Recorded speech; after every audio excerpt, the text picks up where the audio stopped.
आज पुणे जिल्हा पिंपरी चिंचवड यांची सर्व पदाधिकाऱ्यांची आणि राष्ट्रवादी शरद पवार पक्षाच्या सर्व नेत्यांची बैठक आज या ठिकाणी आयोजित केलेली आहे. पक्ष संघटना त्याचबरोबर येणाऱ्या काळामध्ये या असलेल्या राज्याच्या आणि देशाच्या वेगवेगळ्या विषयावर राष्ट्रवादी शरद पवार पक्ष आक्रमकतेने कशा पद्धतीने करावा, संघटनात्मक बांधणी या सर्व मुद्द्यातून आज ही बैठक लावलेली आहे. आणि मला वाटतं की आज या बैठकीच्या नंतर येत्या काळामध्ये महाराष्ट्रामध्ये आणि राज्याच्या कार्यकारिणी आणि जिल्ह्याच्या कार्यकारिणीमध्ये बरेच आम्ही बदल करतोय आणि एक चांगल्या प्रकारची संघटना, आक्रमक संघटना महाराष्ट्रामध्ये येत्या काही काळामध्ये आपल्याला पाहायला मिळेल. सातत्याने गेले 2 दिवस झाले बातमी चालते तुमच्या पक्षात 2 मोठे प्रवाह आहेत. एक म्हणजे सत्तेत जायचंय आणि दुसरा म्हणजे काँग्रेसमध्ये उडी मारायचं. खरं काय नाही आपल्याला कोणी सांगितलं मला माहित नाही, परंतु गेल्या अधिवेशन सुरू झाल्यापासून या बातमीचा सातत्याने चर्चा केली जाते. अशी कुठलीही चर्चा नाही. आमचे नेते आदरणीय शरदचंद्रजी पवार साहेबांच्या विचारात हा पक्ष वाटचाल करतोय. सध्याची राजकीय परिस्थिती बघितल्यानंतर ज्या काही घटना घडत आहेत त्यामध्ये विरोधी पक्ष म्हणून एक चांगल्या प्रकारचा स्पेस हा आमच्या पक्षाला निश्चितपणाने मिळेल आणि तशा प्रकारचा विचार आणि तशा प्रकारची चर्चा आणि निर्णय हा आम्ही आता घेऊन संघटना करतो. त्यामुळे कुठल्याही प्रकारची अशी चर्चा नाही. विलिनीकरण आणि काँग्रेसमध्ये जाण्या अशा प्रकारची कुठली चर्चा नाही. कार्यकर्ते जे आहेत ना ते संभ्रमात आहेत. वारंवारच्या बातम्या येतात म्हणजे दिल्लीत नसतील, मुंबईत नसतील, इतर शहरात नाही की दोन जे गट पडत आहेत ते खरंच गट पडत आहेत का? काही खासदार त्यांच्या संपर्कात असल्याचं बोललं जाते, काही आमदार त्यांच्या संपर्कात असल्याचं बोललं जाते.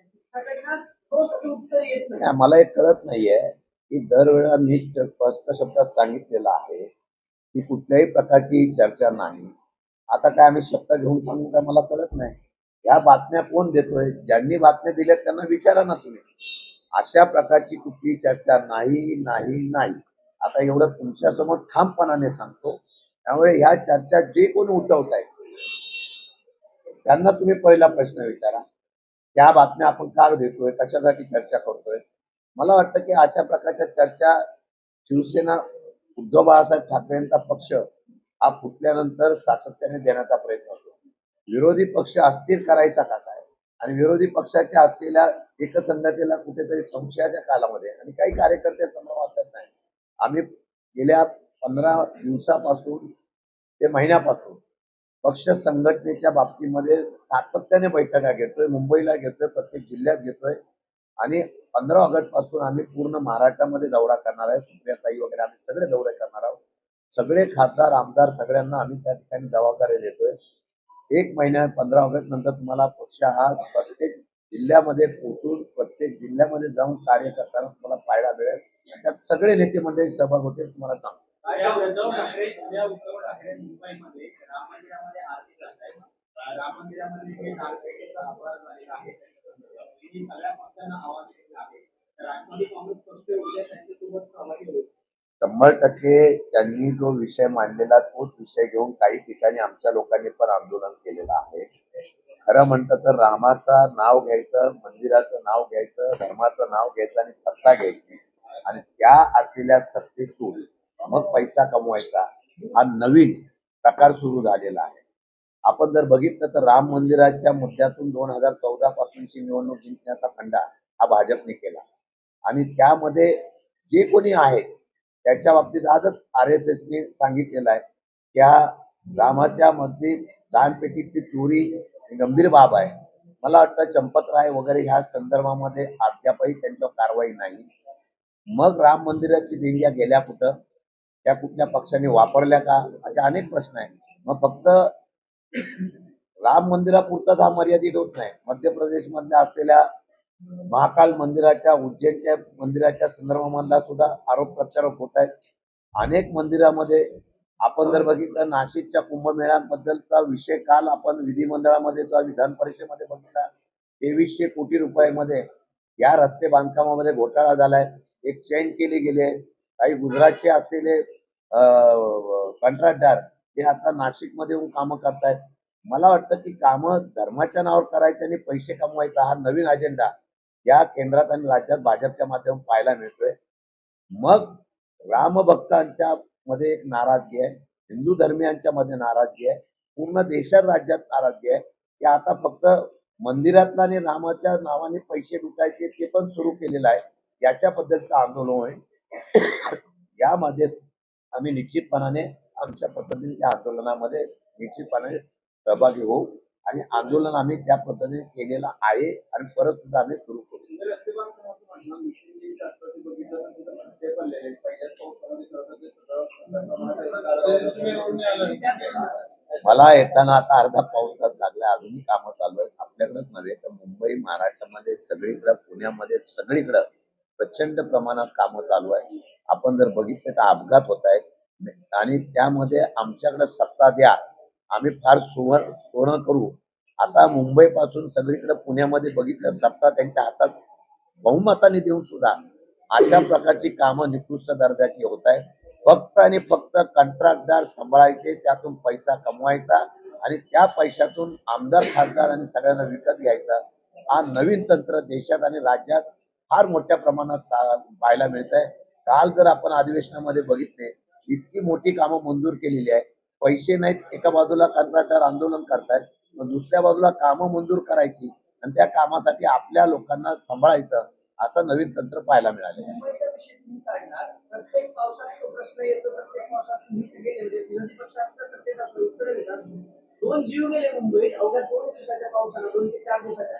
कामं उद्धार झाले नाहीत. नॉर्मल प्रश्नाचे प्रश्न आहेत. पाणी सगळीकडे साचले. दादरमध्ये कमरेवर पाणी आहे. का कामं होत नाहीत मुंबईची? पैसे कमी पडतायत का मुंबई महापालिकेचे? नाही, मुंबई महानगरपालिकेवर पूर्वी ज्याच्या पद्धतीने आरोप व्हायचे, असे मिठी असलेल्या काळोखापासून सगळं होतं. यातून त्यांनी सत्ता घेतली. आता सत्ता घेतल्यानंतर अपघात झाले, अशा पद्धतीने झाले नव्हते. म्हणजे मेनवर उघडा ठेवल्यानंतर मेनवर मध्ये माणूस जातो, हा अपघात पूर्वी नव्हता. आणि मला आश्चर्य वाटतं की या मुंबईच्या महापौर सरळ सरळ म्हणाल्या, तो मुकादम त्यांच्याबरोबर असताना त्या मेनवर मध्ये तो पडला उघड्या याच्यामध्ये, तर त्याला लगेच चौकशी केली की तो मुद्दाम पडला म्हणून. तर काय राजकारणात ते शब्द वापरायचे मला कळत नाही. परंतु ज्या पद्धतीने या असलेल्या सर्व प्रकाराला सत्तेमध्ये असणारे आणि अधिकाऱ्यांच्या दुर्लक्षपणामुळे घडतायत आणि त्यामध्ये सरकारचा वचक नाही, नेत्यांचं वचक नाही, हे परत एकदा सिद्ध झालेलं आहे. एक चैन जी आहे या कंत्राटदारांची, पूर्वी जी होती अशा प्रकारचे आरोप होते, आता सुद्धा तेच कंत्राटदार आणि त्याच पद्धतीची चैन सुरू आहे. नाही त्या मिटिंगच्या उद्घाटनाची घाई झाली, डेडलाईन पाळण्यात म्हणून निकृष्ट दर्जाचं काम झालं, असं एक आरोप होता म्हणून ते कटे पडले.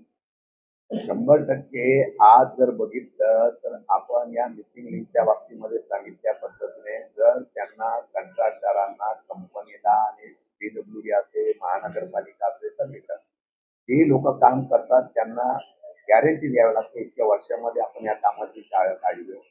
जर उद्घाटन झाल्याच खड्डे पडत असतील तर मला वाटतं आता येणाऱ्या काळामध्ये भाजपच्या आणि या महायुतीच्या राज्यामध्ये खड्डेमय आपल्याला रस्ते पाहायला मिळतील. राज्याचं गृहखातं मुख्यमंत्र्यांकडे स्वतःकडे आहे. मुंबईची घटना बघितली असेल. पुण्यातला विचार केला तर गेल्या 8 दिवसात फ्लॉरेन्स मुश्रीफच्या गँगच्या नावानं 3 व्यापाऱ्यांना 5-5 कोटीच्या खंडने मागण्यात आल्या. बाकी नगरची जी घटना झाली त्यानंतर कोल्हापूरमध्ये एक हत्या झाली 2 दिवसापूर्वी. काय वाटते, राज्याचं गृहखातं सपशेल फेल ठरले का? मी मागच्या वेळेला सांगितलं होतं की ज्या वेळेला अशा पद्धतीने राज्याच्या असलेल्या गृह खात्यावरचं आणि पोलीस डिपार्टमेंटमधलं वचक जेव्हा संपतो तेव्हा क्राईम वाढतो. आपल्या पाठीमागं कोणतरी आहे, आपल्या मागं कोणतरी वरदहस्त करणारा आहे. हा गुन्हेगारांना आणि अधिकाऱ्यांना ज्यावेळेला विश्वास वाटतो त्यावेळेला अशा घटना घडतायत आणि त्यावेळेला सरळ सरळ गृह खात्याने मुख्यमंत्री सांगतात की इथे आम्ही इतर राज्यापेक्षा किंवा मागे घडलेल्या घटनेपेक्षा आमचा क्राईम रेट कमी झालेला आहे. मला त्याचं आश्चर्य वाटतं की खुलासा करताना ते ज्यावेळेला असे सांगतात. आमचं म्हणणं आहे, मागे काय झालं, तुमच्या राज्यामध्ये या असलेला क्राईमचा वाढ होतोय, परत एकदा गँगवर उभं राहते आणि परत एकदा धमक्यांचे फोन सुरू झालेले. ही वस्तुस्थिती आहे.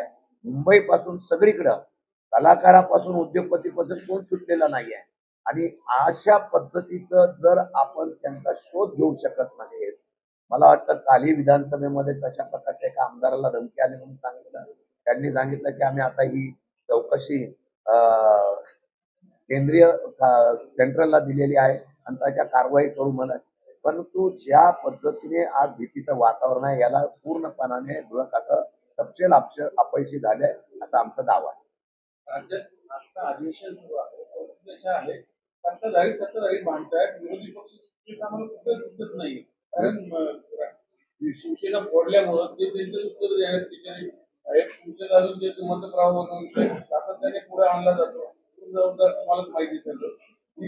अमोल कोल्हे खासदार म्हणतात की आम्ही विचार करू, त्यामुळे आणखी ते नाही, अमोल कोल्हेंच्या विचाराचा विपर्यास केलेला आहे.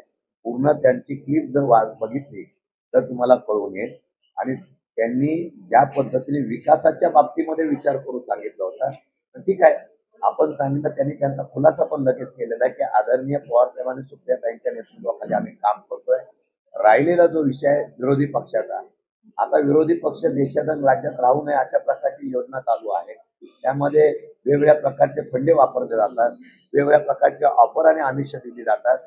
या देशामध्ये हुकुमशाही आणायची असेल तर विरोधांना कोणी शिल्लक राहू नये अशा प्रकारचा प्रयत्न चालू आहे. पण जे विरोधक शिल्लक आहेत ते काही केलं तरी प्रश्न मांडतायत. विधान परिषदेमध्ये अनिल परब वगैरे तर भाई जगताप वगैरे सगळे असतील ते मांडतायत. विधानसभेमध्ये जयंत पाटील पासून सगळेजण मांडतायत. जेवढी संख्या तेवढे मानतायत. पण तुम्हाला पाहायला मिळेल, मी विधिमंडळामध्ये 25-30 वर्ष काम केलेलं आहे. आजपर्यंतच्या इतिहासामध्ये पहिल्या दिवसापासून मंत्री सुद्धा उपलब्ध राहत नाही. शेतकऱ्यांच्या असलेल्या प्रश्नाच्या संदर्भामध्ये चर्चा सत्तारूढ पक्ष टाकतो आणि त्याला मंत्र्यांची उपस्थिती नसते. त्यामुळे या सरकारचं एवढंच चाललेलं अधिवेशन 2 आठवड्यामध्ये उरकायचं. कोणी आमदार कोणी मंत्री सभागृहात नसल्यामुळे फक्त दिवस करून द्यायचा आणि अधिवेशन संपलं एवढंच काम करण्याचा प्रयत्न केला जातोय. दुर्दैवाचा आहे. आणि अशा पद्धतीने जर झालं तर त्या विधिमंडळाचं जे काय पावित्र्य किंवा त्याची जी दर्जा आहे तो जर संपला तर मला वाटतं की आता या विधिमंडळामध्ये सामान्य जनतेचे प्रश्न सुटले जातील का नाही, किंवा एखादं विधेयक आलं तर त्या विधेयकावर चर्चा होईल का नाही, तर ते लादलं जाईल. अशा प्रकारची परिस्थिती निर्माण होऊ शकते. मला वाटतं राज्याच्या मुख्यमंत्र्यांनी त्या पक्षाच्या अध्यक्षांनी मंत्र्यांना सातत्याने सांगून सुद्धा जर मंत्री उपस्थित राहत नसतील, लोकप्रतिनिधी उपस्थित राहत असेल, मला वाटतं दुर्दैव आहे. तुमच्या पक्षाचे आमदार रोहित पवार रस्त्यावर सातत्याने आंदोलन करतात, पण अधिवेशनात तेवढी आक्रमकता एवढी दिसत नाही. काय नाही, रोहित पवारांनी आंदोलन केलं, ते आपल्या पद्धतीने आंदोलन करतायत. पक्ष आम्ही त्यांच्या बरोबर आम्ही आंदोलन करतोय. आता आक्रमकता सभागृहामध्ये सुद्धा दाखवली पाहिजे. पण सभागृहात आपण जर माहिती घ्या, विधिमंडळाचा अध्यक्ष असतील किंवा कोणी विरोधकांना 1 मिनिट सुद्धा बोलून देत नाही. ही कुठली लोकशाही आली? जर विरोधकांना आवाजच मांडायचा नसेल तर त्या सभागृहात जाण्यापेक्षा रस्त्यावर काम केलेलं बरं आहे, अशी परिस्थिती आहे. तुमचा पक्ष फोडण्याचा प्रयत्न होतो? असं आहे की आता कुठला पक्ष एखादा बाकी राहिला का तो पण समोरच्याने शोधावा. आमच्या पक्षामध्ये फोडण्याचा प्रयत्न कोणत्या प्रकारचा झाला तरी होणार नाही एवढे मी ठाम सांगतो.